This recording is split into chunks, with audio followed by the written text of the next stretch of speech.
সেই হাসনাত জঙ্গি নেতা গতকাল নতুন একটি নাটক নিয়ে এসছে। নাটকটি কি?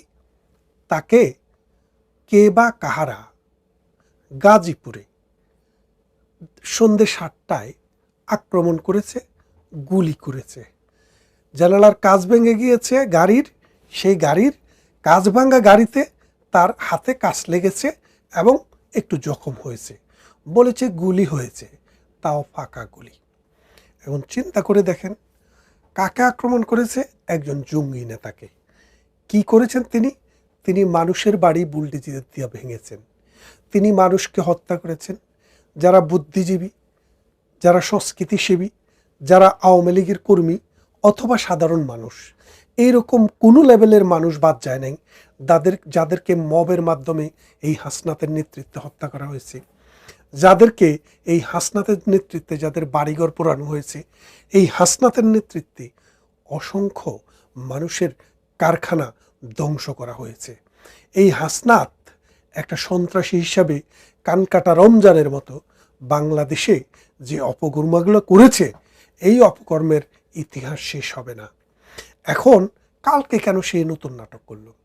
সাম্প্রতিক সময়ে আপনারা যদি 2 সপ্তাহ, 3 সপ্তাহ, 4 সপ্তাহ পত্রিকা দেখেন, আপনি দেখবেন নিউজ মিডিয়াতে হাসনাতকে তেমন কাভারেজ দিচ্ছে না। টেলিভিশনের বাইরে যে পত্রিকাগুলো আছে, প্রথম পাতায় কোরবানির হাটে গরু নিলে যেভাবে মালা দেয়া, মানে ছবি দেওয়া হয়, এইরকম একদম এই কোরবানির গরুর মতো ছবি দিয়ে দিয়ে তার ফিচার করা হতো। প্রথম আলোর মতো, অন্যান্য 71 টেলিভিশনের মতো, ডিভিএসের মতো টেলিভিশনে তার সাক্ষাৎকার নিত। সেই লোক গত মাসখানেক ধরে তার কোনো ছবি পত্রিকার প্রথম পাতায় দেখা যায় না তেমন একটা। নিউজ মিডিয়াতে তার কোনো কথাবার্তা আসে না। কেন আসে না?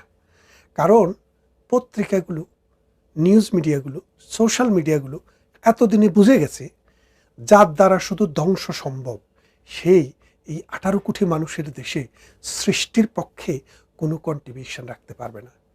তার পক্ষে কখনো এই বাঙালির জীবন, মান, সম্মান, অর্থনীতি, রাজনীতি, সমাজনীতিকে উন্নয়ন করার জন্য কোনো কন্ট্রিবিউশন রাখা সম্ভব না।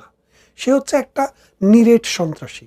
ঘোষণা দিয়ে গিয়ে মানুষের বাড়ি দখল করে, ঘোষণা দিয়ে গিয়ে মানুষের বাড়িতে আগুন লাগায়, ঘোষণা দিয়ে গিয়ে মানুষের বাড়িতে বুলডোজার হামলা চালায়। কেন পারে?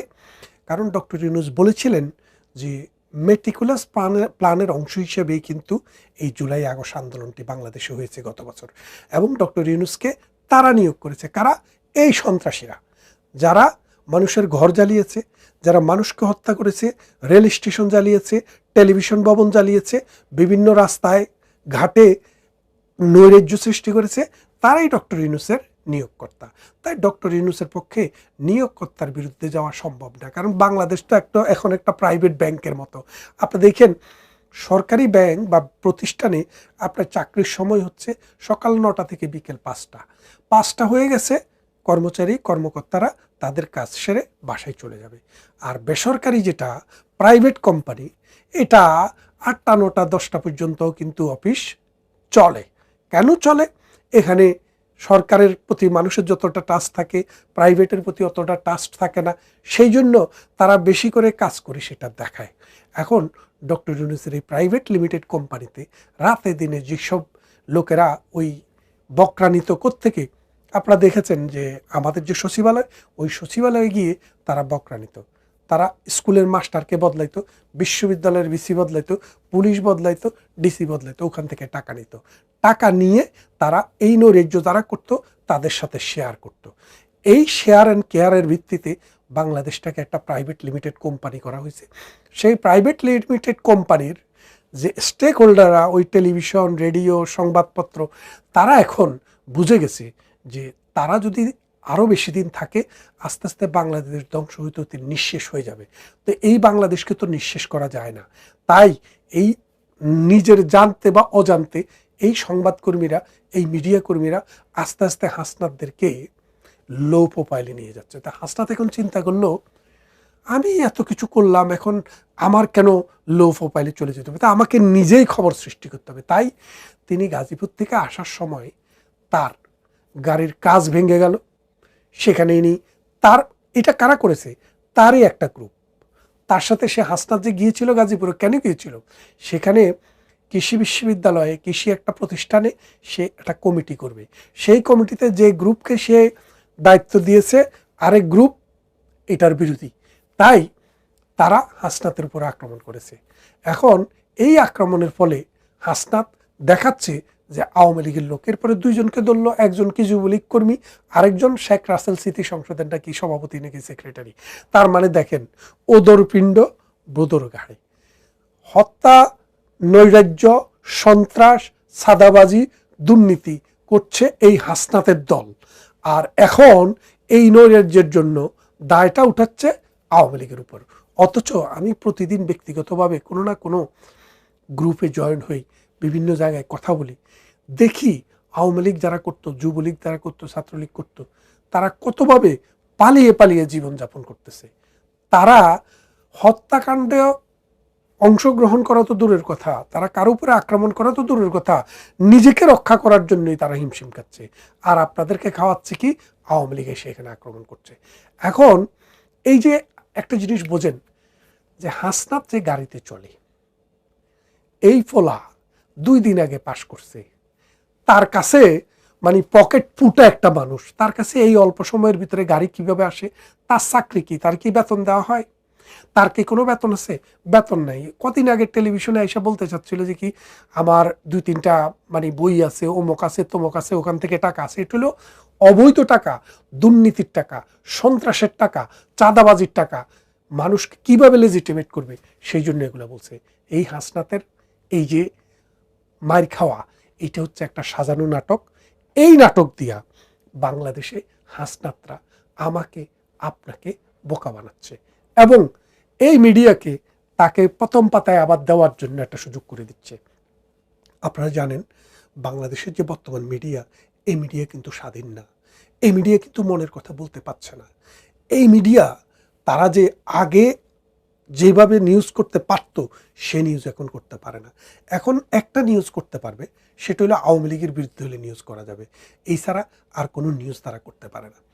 আপনারা দেখেন যে বাংলাদেশ স্বাধীনতার পর থেকে গত 53 বছরে বাংলাদেশ কিন্তু আস্তে আস্তে কিন্তু এমন একটা জায়গায় গেছে, দক্ষিণ পূর্ব এশিয়াতে আমাদের চাইতে ভালো অবস্থান আর কোনো রাষ্ট্রের ছিল না। অর্থাৎ বাংলাদেশ, ভারত, পাকিস্তান, নেপাল, ভুটান, শ্রীলঙ্কা এবং আফগানিস্তান, মিয়ানমার মিলে আমরা সবার চাইতে উপরে ছিলাম। আমাদের এই দেশটাকে তারা এই আন্দোলন করে শেখ হাসিনাকে ক্ষমতাচ্যুত করে বাংলাদেশটাকে একটা মগের মুল্লুকে তৈরি করেছে। আমরা মগের মুল্লুক শব্দটা ছোটবেলা থেকে শুনতাম, এখন মগের মুল্লুক আমরা সরাসরি দেখছি। এখানে আপনি কারো বাড়িতেই যে মনে করেন, গত কয়েকদিন আগে সিদ্দিক নামে আমাদের একজন জনপ্রিয় অভিনেতা, সে আওয়ামী লীগের কোনো সভাপতি ছিল না, সেক্রেটারি ছিল না, আওয়ামী লীগের এমপি ছিল না, চেয়ারম্যান ছিল না, মন্ত্রী ছিল না, অথবা আওয়ামী লীগের কোনো পদ পদবিও তার ছিল না। সেইখানে তাকে ধরে মারপিট করে তার গায়ের জামা কাপড় ছিঁড়ে তাকে দেওয়া হলো কোথায়, পুলিশে। কেন রে ভাই, সিদ্দিক কি আপনারা এমন কি ক্ষতি করেছে? সিদ্দিকের দোষটা কি ছিল? একটাই দোষ, সিদ্দিক আওয়ামীপন্থী ছিল। একবার ওই ফারুক মরে যাওয়ার পর তিনি সেখানে নমিনেশন চেয়েছিল, বলেছিল ফারুক একজন অভিনেতা, আমিও অভিনেতা, ফারুকের জায়গায় আমাকে দেন। কিন্তু ফারুকের জায়গায় ওনাকে দেওয়া হয়নি, দেওয়া হয়েছে আরেকজন নায়ককে। তা এখন আপনারা একটা জিনিস বুঝবেন, যে বাংলাদেশের মতো জায়গায় যেখানে একটা দেশ, একটা সরকার বলছে আমরা পরিচালনা করছি, আমরা মানে আগের যে কোনো সময় ভালো করছি, সময় চাইতে ভালো সরকার চালাচ্ছি, তাদের উপস্থিতিতে, তাদের চোখের ডগার সামনে মাইরা তাকে যে পুলিশে দিল, এটা যে একটা অন্যায়, এটা যে একটা ক্রাইম। বাংলাদেশে আপনি কি পেনাল কোড চেঞ্জ করেছেন? পেনাল কোড চেঞ্জ করেননি। পেনাল কোড যদি চেঞ্জ না করেন, এই ক্রাইমের জন্য যারা মিডিয়ার সামনে এসে কথা বলেছে তাদের বিরুদ্ধে কোনো মামলা হয়েছে? হয়নি। কেন হয়নি? বাংলাদেশে এখন আইনে ক্রাইমের সংজ্ঞা পরিবর্তন হয়ে গেছে। আপনি যদি এই সন্ত্রাসীদের পক্ষে কথা বলেন, সন্ত্রাসীদের পক্ষে গিয়ে কারো বাড়ি ভাঙেন, সন্ত্রাসীদের পক্ষে গিয়ে কাউকে হত্যা করেন, সন্ত্রাসীদের পক্ষে গিয়ে কারো বাড়িতে বুলডোজার চালান, তাহলে সেটা কোনোভাবেই ক্রাইমের সংজ্ঞায়, অর্থাৎ এটা যে অপরাধ, অপরাধের সংজ্ঞায় আসবে না। বাংলাদেশে এখন অপরাধের সংজ্ঞা বদলে গেছে।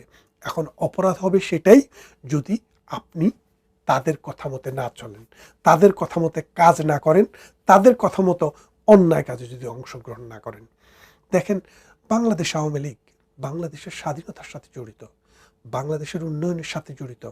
বাংলাদেশে এই 53 বছরের ভিতরে জাতীয় এবং আন্তর্জাতিক লেভেলে যদি 50টা জিনিসকে আপনি লিস্ট করেন যে এই 50টা জিনিস ইউনিকভাবে বাংলাদেশে হয়েছে, যেটা এই দেশকে, এই জাতিকে, এই সমাজকে, এই মানুষকে সামনের দিকে নিয়ে যাওয়ার জন্য, জাতিকে স্টাবলিশ করার জন্য ইতিহাসের পাতায় স্থান পাবে, সেই 50টির মধ্যে 45টি বাংলাদেশ আওয়ামী লীগ সরকার করেছে, আর 5টি হয়তো অন্যান্যরা করেছেন।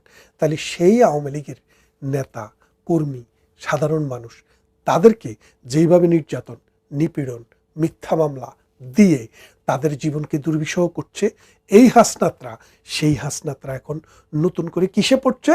গুলিতে পড়ছে, তাও ফাঁকা গুলি।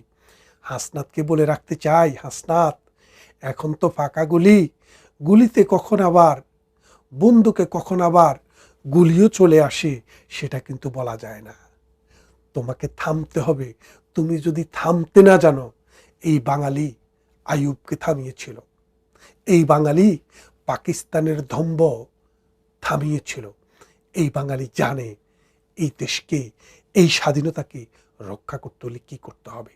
তাই আসুন, এদের এই নাটকে কান দেবেন না, এদের এই নাটকে গুরুত্ব দেবেন না। এটা একটা সাজানো নাটক। এই নাটকটা কেন সাজিয়েছে আপনাকে বলি।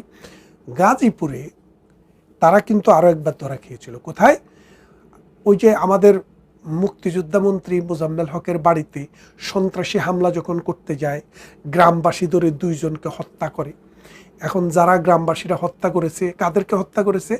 লুণ্ঠনকারীকে, ডাকাতকে, চোরকে। তারা আইসা পরবর্তীতে ওদেরকে উদ্ধার করলো আর্মিরা, পুলিশরা। উদ্ধার করার পরে দেখা গেল তারা এই হাসনাতের লোক। তাহলে মানুষের বাড়ি ভাঙতে যাওয়া, রাত্রের অন্ধকারে মানুষের বাড়িতে ডাকাতি করতে কারা গেছে? ওই হাসনাতের লোকেরা। আর মায়ের দিল কারা? গ্রামবাসী। তখন হাসনাত তখন থেকেই কিন্তু গাজীপুরের উপরে খেপা।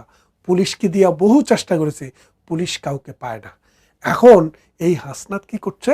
নতুন করে গাজীপুরে নতুন নাটক করে ওই গাজীপুরের আওয়ামী লীগের নেতাদের উপরে নির্যাতনের আরেকটি নতুন সূত্র আবিষ্কার করছে। পুলিশ বাহিনীকে বলি, আপনাদের কি মনে নাই কদিন আগে আপনাদের সহকর্মীকে পিটাইয়া হত্যা করে রাস্তায় ঝুলাইয়া রাখছিল? আপনারা সাবধান হন, এই সন্ত্রাসীরা আপনাদের জীবনও শেষ করেছে।